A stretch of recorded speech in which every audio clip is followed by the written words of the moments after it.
Now, President Ramaphosa, in his address at the May Day rally this afternoon, devoted a substantial amount of his speech directly to the public sector wage negotiations and working with unions in this regard. Let's speak now to John Teffo, the Chairperson of the Servants Association. A very good afternoon to you. Thank you so much for your time. As the President spoke about some of these issues and the focus around workers, what's your take? I mean, I know that the rights of workers has been a point of concern for the Servants Association. Good evening and thank you for having us.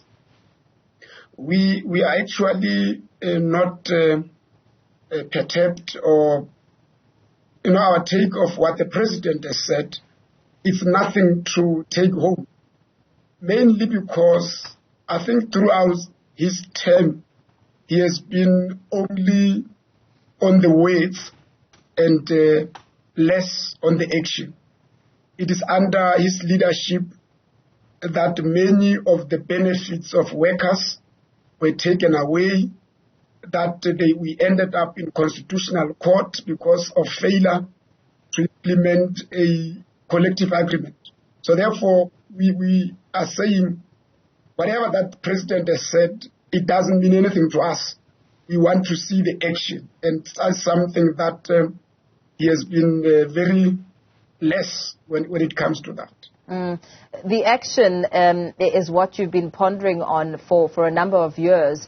And looking at the 29 years of democracy, what would you say is the standard of workers as you go through the years? Look, you'd obviously say from, if you look at the 29 years, there are some of the good things, the benefits that were there that allowed workers to access bursaries to improve their skills, pushing on the Employment Equity Act and so forth. But what is the problem is that what we are then seeing over the last 5 years or so, we're starting to see the reverse of those gains. And that's where the problem is. The buying power of the workers, it's actually diminishing. The fact that there was 1 year that workers did not get a salary increase and then was followed by a cash gratuity, and even the recent increment that we got was not something that, one would write home about. That was something that, under the circumstances, just accept that workers can, get something. But when you look at it, we still have got many of government employees, particularly at the lower level, that are still not having houses. They are still renting. And where is the pride and dignity of a worker who cannot have a place that he calls home? And those are some of the things that we think there's much talk and less action. And would continue to fight, as the even Minister of Finance undertook to fast-track the process of having a scheme that would assist public servants to get houses. That's something that we continue to fight.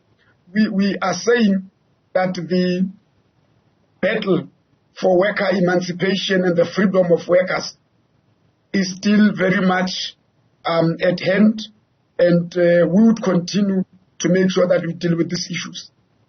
As the largest public sector union in the country, and the points that you raise, as well as the wages or salaries not keeping up with inflation also being a huge point of concern, we know that last year, as the President approached this day, he was heckled because of the frustrations that were experienced on the ground.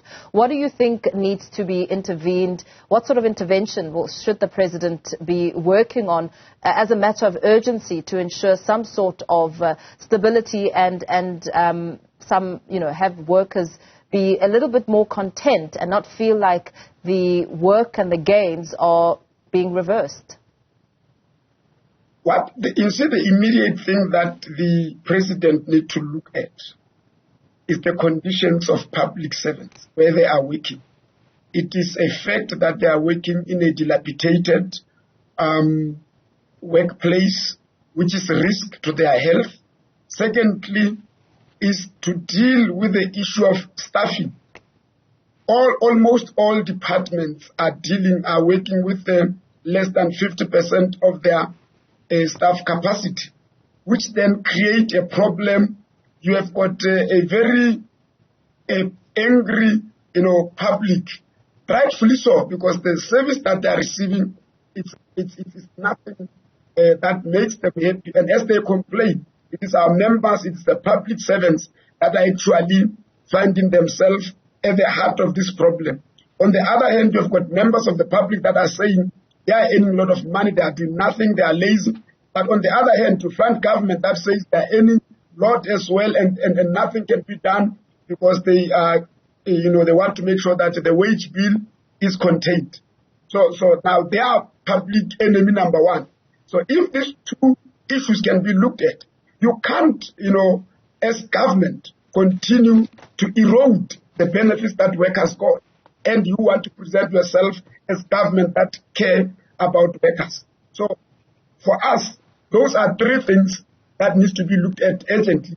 And you would remember that President has never articulated anything, has never even shown that he is concerned about the issue when workers ended up in the Constitutional Court and lost the whole year of wage increase.